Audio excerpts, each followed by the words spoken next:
welcome to Wake Up Missoula. I'm your host, Scav Ramp, and it is a beautiful day outside. This whole week has been very nice. Weather's getting a little bit warmer. It's perfect time for some sweater weather while enjoying some clean sun this week. We've had some interesting kind of snow events that happened in the last couple weeks, but it's nice to know that everything is kind of looking up this week, and as the temperature does definitely get a little bit warmer, it is springtime here in Missoula, and we're starting to see light come back into the valley. All right, let's kick things off. I actually asked local health department, part of being in the library is that they're all looking to get vaccinated, and part of them opening the library is to get vaccinated. So this says like once they get to 1C, which currently they're on 1B plus, and these are for people who have, pre-existing conditions. And yeah, I mean, I don't want to go into too many details about the vaccine, but I heard back from them, and they said as early as April 1st. Of course, that kind of discouraged me since that is a very infamous holiday, is that by April 1st, they'll start vaccinating anybody who wants a vaccine. So some good news right there, but it is all wait and see how it's all going to turn out by that point in time. We also heard word earlier this last week, like I reported on as well, is that Joe Biden also mentioned that we're going to have enough vaccines for every Americans by May. So everything's kind of going right on track. There's 1 million people in the state of Montana alone. A lot of good news opening the library to the public, basically a month after the last employee had their first shots. And another big thing happening in the news today is that there's a lot of people that are unsettled these last couple weeks. And a Texas man has been arrested outside the residence of the vice president with a rifle and ammo. Paul Murray, 31, of San Antonio, Texas, was first detained by the U.S. Secret Service based on an intelligence bulletin originating from Texas. He was later formally arrested by Washington police. A rifle and ammunition were recovered from his vehicle. Kamala Harris has not been moved into the vice presidential residence yet. So far, security intelligence officials have redoubled their warnings of the dangers of homegrown extremism and the ways it may manifest. Another crazy thing happened along this week as well is that a guy went on a kind of a joyride killing spree out of Atlanta. Robert Aaron Long, 21, has been charged with 4 counts of murder and 1 count of assault in the shooting involving 3 women and 2 men at Young's Asian Massage. He has also been charged with murder in Atlanta, where 4 other women were killed in 2 separate attacks. So far, the motive was he was having a bad day and he felt like it. If Long wasn't caught, would have gone to Florida and continued his rampage. Long told Cherokee County Sheriff officials this is not racially motivated, that a large percentage of people who were involved in these crimes were of Asian descent. And, there's a lot of statistics going on here, and there's a lot of news saying that there's a lot of racially motivated violence going on. There is a lot of violence going on towards them, but this particular case doesn't seem to have any correlations with Asian racism. So moving on, another thing that kind of happened in the state of Montana is that 2 Montanans got into a shouting match that resulted in a $100 fine for disorderly conduct. For the past couple months, Michael Shallon has been waving pro-Trump flags in front of his properties and stopped to steal flags soon after the election. Things only took a turn when the neighbor, Tim Milkey, brought and hung a flag that wrote, "Trump lost, LOL," which stands for Laugh Out Loud. Chelms got into a shouting match with Milkey and was caught on one of those camera doorbells. As a result of the fine, Chelms apologized to Milkey before Monday's hearing in court. I'm sorry if I'm butchering those names. So far, online Milkey has been threatened as a result of the demonstration of trolling the right. So, that's kind of what's happening in and around the news today. There's always a lot of things happening, as well as that there's not really anything going on with the city council. They took a week off. I think last year I mentioned that part of their working out what days they're going to take off. The spring break was a big highlight on a week they would take off, not only the Monday but the Wednesday. So I'm not going to be talking about city council, but I am going to talk a little bit about planning board that took place on Tuesday, which involved a growth that's happening in the Shakespeare and Burton Streets with a 24 new housing project. It's just south of Scott Street Bridge, a little bit further west of that area it's kind of like a new location where they're going to be removing some mobile homes and replacing it with a 24 new housing unit complex. So far, the mobile homes, some of the homes will be renovated and moved, but some are beyond repair. So yeah, that's kind of what's happening in the city of Missoula. There's always a couple things on there. I suggest you guys look up your own information. You can go to Missoula Current. You can go to the Missoulian. You can go to NPR. You can go just so many different sources as well. It's always good to kind of look into some of those platforms as well. I got the two neighbors from the Associated Press, which got picked up from Missoula Current, which was pretty cool.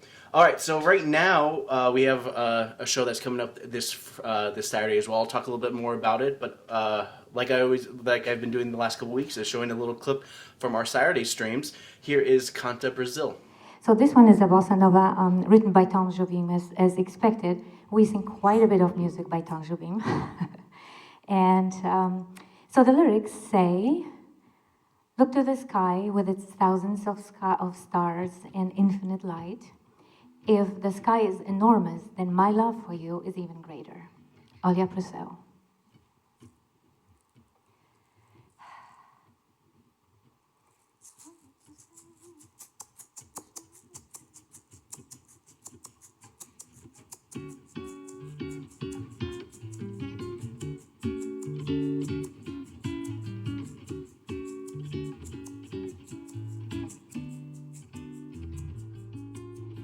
Olha que céu está cheio de estrelas, grande o céu, olha pro céu, 1000 estrelas que voam.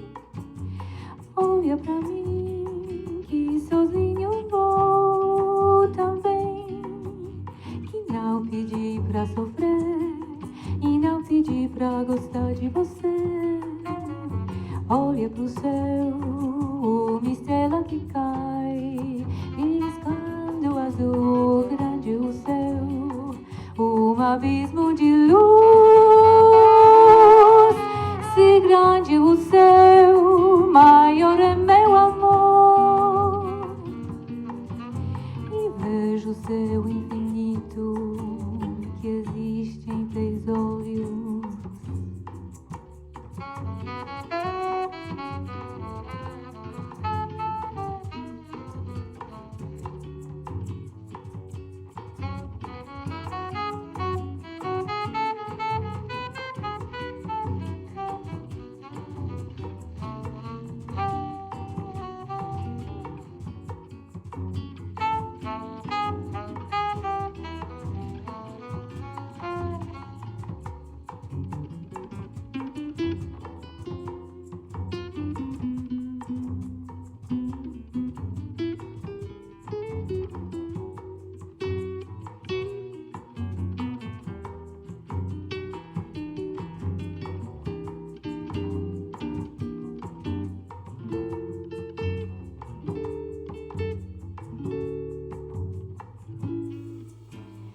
Olha que céu está cheio de estrelas, grande o céu, olha pro céu, 1000 estrelas que voam.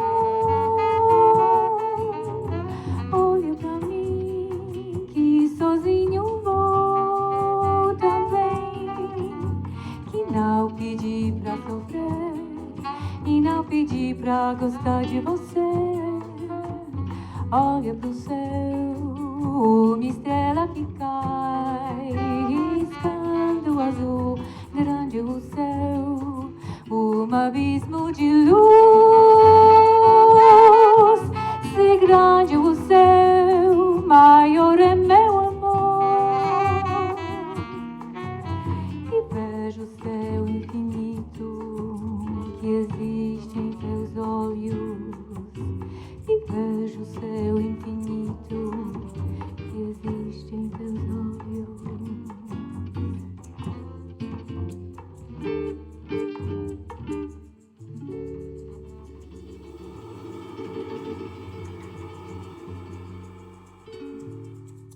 Isn't this music beautiful? It's just totally amazing. Long live Tom Jobim. Hey guys, welcome back. It's time for Pre-Critic. It's where I prejudge a movie based on absolutely nothing but what's coming out today, or actually when I tape this, Thursday, March 18th. Justice League came back in the new Snyder cut. Of course, they did also a Snyder cut of The Watchmen, which is about 3 hours long. This Justice League cut is about 4 hours of Justice League magic and macho fighting and a lot of just darker toned superhero film that you guys can enjoy.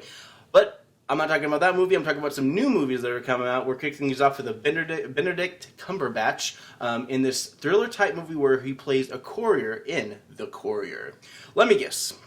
The point of this is that he's just a normal guy, does a job, and then somebody who's like, hey, listen, I want you to deliver a package for us. No questions asked. And he's like, oh, okay, I got a couple questions. Like, don't ask any questions, we might have to kill you. So basically he gets thrown into a world of spies and thrillers and stuff like that. And he has to go through all this trouble. And in the end, he opens the box and he's just like, wait a minute. This was something that I didn't think it actually was the whole time. And then he kind of changes paths and kind of saves the day. Anyways, he's targeted by the real bad guys. And I looked at the synopsis in the movie, and this is actually based on a true story where a businessman who is a courier is basically ensnared into a world of MI6, Cuban Missile Crisis. So basically, this is a story about a man who single-handedly stopped the Cuban Missile Crisis, besides JFK just being less of a dick to the Cubans. Up next, we got another movie. This is what March post-Oscar season horror movies look like. It's called The Heiress. What's March post-Oscar season without a typical horror film? The Heiress takes that role as a mistimed horror film about a sister in a mental institution and a ghost. We follow the sisters who take care of her sister, so they suffer from epileptic episodes, on a journey to believe what she says, while grounding this in a reality that folks with epilepsy can see ghosts.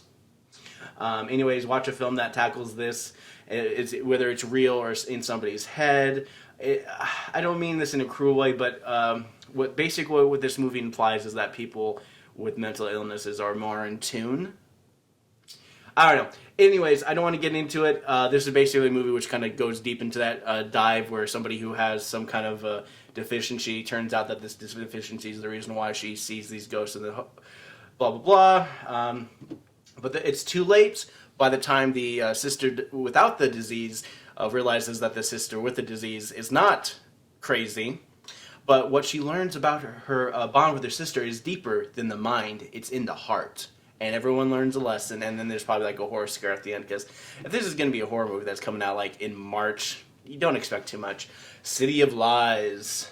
This movie is basically in times of misinformation and desensitizing the news comes a movie that does the same thing. City of Lies stars Forest Whitaker and Johnny Depp in a movie about a detective trying to solve who killed the notorious B.I.G. I like the way that they call me Big Papa, because you can throw your hands in the air and get on the ground, because we're about to get heavy in this. I'm assuming from the title, Johnny Depp plays a reluctant cop or a disgruntled police officer for the LAPD and must find out the truth who killed Biggie Smalls, and also find a way to actually get along with the black community, since at this particular time, LAPD was very well hated and had a very big reputation against violence. But also this undertakes the Tupac's death, since they're really correlated between the death of Biggie Smalls and Tupac, since they were feuding, or if it was just a show feuding. Because that's kind of how a lot of entertainers are, is they like to show off that they're in a rivalry, even though they're not, just to kind of sell albums, and they kind of go back and forth at each other. But sometimes their fans take it a little too far, and which probably resulted in Tupac's and Biggie's death. But we're probably going to look at the ambiguous nature behind the death and kind of move forward with all this stuff. And like any of these movies, it's all based on a true story, so I guess whatever. Cool. All right, anyways, those are the movies that are coming out this weekend as well. You kind of know what's going to happen, and it's just kind of how it is. Without further ado, here is a brand new dubbing stuff I have for you guys. It's from Don't Look in the Basement. Yes, it is the perfectly timed horror film that is going to be showing for you guys right now. I thought you said this party was gonna be lit. This is kind of sad. All right. For the last time, will you quit complaining about the venue? Maybe if you had a better attitude about it. Just look around. There's really not much to look at. There's people just kind of sitting around, not really mingling with one another. Perhaps if you were to talk to someone, maybe they would, talk to... Man. I beg your pardon. We're having a conversation. You're not supposed to walk in between us. That's rude. Hi there. I wish I could kill her with my mind. You know, I'm trying to figure out how many licks it takes to get to the juicy center of a Tootsie Pop. Every time I get started, I get tired. Well, maybe you're pre-diabetic. Excuse me? You think that I'm diabetic? That's not true. You're just being ignorant. Well, my father, the first signs of this is that he had lightheadedness when he would eat some food. You're really making that sucker last, aren't you? Well, anything on a stick, I'll eat it. I may even eat that baby you have right there. I guess I'm lucky that it's not on a stick. No, I don't really like the way you're looking at me. Oh, okay. I can take a hint. I'll just play it off like she was wrong. Excuse me? You've been excused, my man. Sassing me.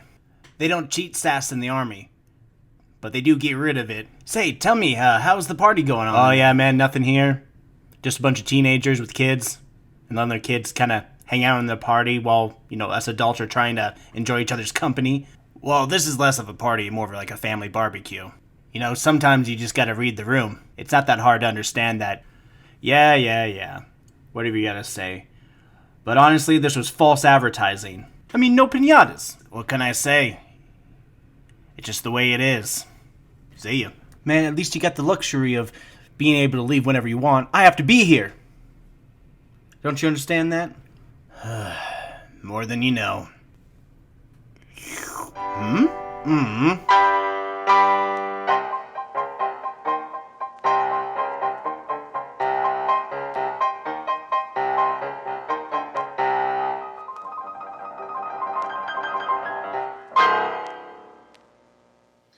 With everything that's been going on here in the city of Missoula, events is something that has been gone to virtual events. The ZAC has done a lot of their online streaming as well. The Montana Theater Department has pre-recorded and pre-released a lot of their stuff and doing a kind of on-demand kind of deal. So kicking things off, it's Mother Courage and Her Children, which is going to be a University of Montana theater event that's happening as on Friday at noon. This is also happening until the 21st of March. Mother Courage and Her Children is streamed on demand at any time during this March run. The production is directed by third-year Master of Fine Arts candidate Shane Lutz as part of the degree requirements. Mother Courage is a unrelenting yet darkly comedic look at the effects of war on people and society. The brilliant adaptation follows Anna Furling, Mother Courage, as she drags her cart across war-torn towns' battlefields. She makes a huge profit, but at what costs? This politically charged epic journey begins and ends in sorrow. So, the horrors of war. General admission is the $20. Seniors for the 16 over are $16. Students is $12. And we can go to the box office, which is umt.edu/umarts. And you can find out more information at this as well. The Theater Dance is thrilled to have found a path forward to continue and create and share the works of their students while also respecting the social distancing that has been put into place. This is a weird year, and I'm assuming as soon as next year, as soon as the fall, we can expect to see in-person performances coming up as well. Moving on, we have another thing that's happening as well is that the K through 5th grade day camp. So if you're looking to do some day camps, the kindergarten through 5th grade, they have drop-off and free play at the University of Montana. The camp curriculum during our school day camp will change daily and be very dynamic based on the general age of the children on camp daily. You can find out more information by going to umtd.edu. So it's campus where's that? Sorry. I shouldn't be looking this up while I'm talking to you guys, but the whole idea is that drop-off is between 8 and 8:30 a.m., where they can have some free play, and then they're going to have pickup from 5 to 5:30. And yeah, there are various recreational activities in age groups as much as possible. So this is just a camp that they're having at the University of Montana. You can register by going onto the link at missoulaevents.net. Let's see. The Computer Basics, Lifelong Learning Center is, as we're going into times, Lifelong Learning Center is a great resource for people who want to continue to learn things as they get older and basically kind of sign up for a class. And this is a class that happens from 8:30 a.m. to 4 p.m. And this is very self-sufficient PC user for anybody. And we're getting so reliable on technology nowadays. It's very important to kind of get into this mode to move forward. And it's a great way to communicate with your family when you can't see them in person. Let's see. There's just a lot going on. I mean, it's good to know that Missoula is seeing a lot of events that are happening as well. Let's see. So there's a Gigglebox Interactive Art Museum. This is going to be at the Southgate Mall. And with 25 different themed rooms and installations spanning 18,000 square feet, there's something for everyone to enjoy. Step into a Chicago and hip-hop inspired alleyway surrounded by graffiti, a barbershop, even dance floor, and the art is not a crime room, or is technology is more your flavor. Step into Dimension 1.5 where the lasers center stage. And then all rooms are set up. This is going to be happening from Wednesday through Friday from noon to 7 p.m. and also Saturday from 11 a.m. to 7 p.m. Sunday from 12 to 5 p.m. And that will be pretty much when it will be all wrapped up. And yeah, it's Montana's first experimental art museum. That's pretty cool. 18,000 square feet. It just doesn't necessarily say where it's happening, but hey, it's going to be at the Southgate Mall. That's going to be pretty cool. I might have to go check that out. Let's see. There's a lot of interesting things going on here as well. Not too many late night events. There's a couple karaoke from what I've seen here at the Sunrise Saloon, but I think they're pretty good about keeping it low.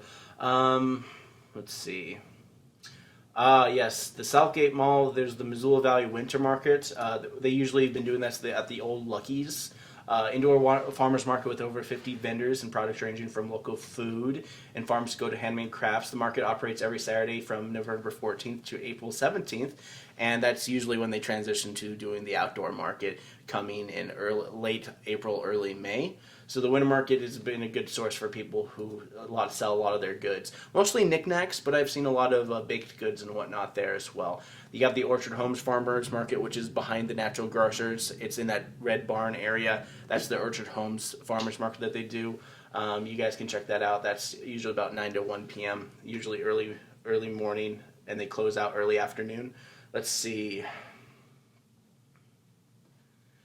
Interesting. There's going to be a thing happening through MCT. They're going to be streaming a thing. It's called Beauty Lou and the Country Beast. The part of this is an original country western adaptation of the fairy tale Beauty and the Beast.